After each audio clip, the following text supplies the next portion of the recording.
रमेश सिप्पी की एक फिल्म आई थी शोले, जिसने अपने समय में बॉक्स ऑफिस के सभी रिकॉर्ड्स को ध्वस्त कर दिया था। इस फिल्म में गब्बर सिंह और ठाकुर के बीच हुई डायलॉग ने काफी चर्चा बटोरी थी, जिसमें गब्बर सिंह बार बार ठाकुर से ये कह रहा था कि ये हाथ मुझे दे दे ठाकुर।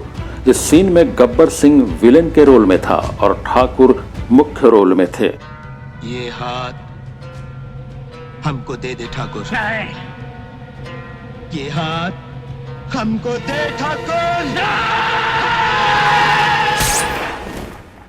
झारखंड की राजनीति में पिछले 1.5 महीने से जो घटनाक्रम चल रहा है वो शोले फिल्म के इस सीन की याद दिला रहा है। अंतर सिर्फ इतना है कि फिल्म के दोनों किरदार एक दूसरे के आमने सामने थे और यहाँ जो किरदार हैं वे एक दूसरे की गलबहियां कर 2.5 साल से सरकार चला रहे हैं।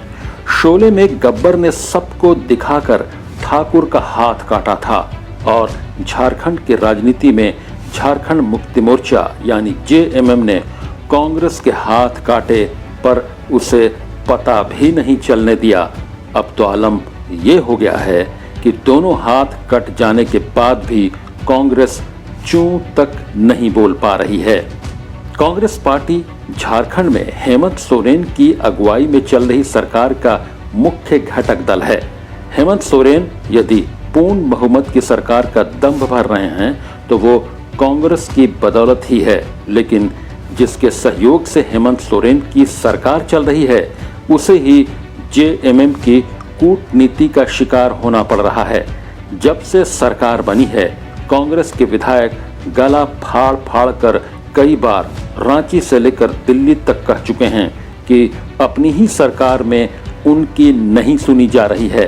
विधायकों के बार बार आग्रह करने के बाद भी कांग्रेस नेतृत्व सत्ता की चाशनी से चिपक रही है। पिछले महीने संपन्न राज्यसभा चुनाव के दौरान कांग्रेसियों ने झारखंड की एक सीट अपने कोटे में लेने के लिए रांची दिल्ली एक कर दिया था। कांग्रेस के राष्ट्रीय अध्यक्ष सोनिया गांधी तक बात गई थी। मुख्यमंत्री हेमंत सोरेन ने सोनिया गांधी से मुलाकात भी की, लेकिन रांची आते ही हेमंत सोरेन ने ऐसा कार्ड खेला जिसमें कांग्रेस चारों खाने चित हो गई और राज्यसभा सीट जेएमएम के पाले में चला गया।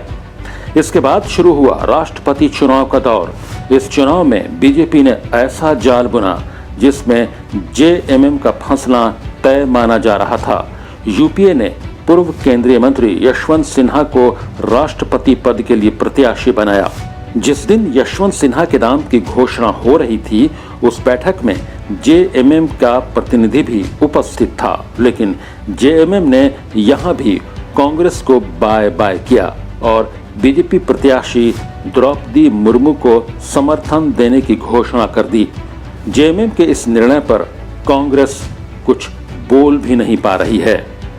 मनोज कुमार राय, महुआ आपके लिए, रांची।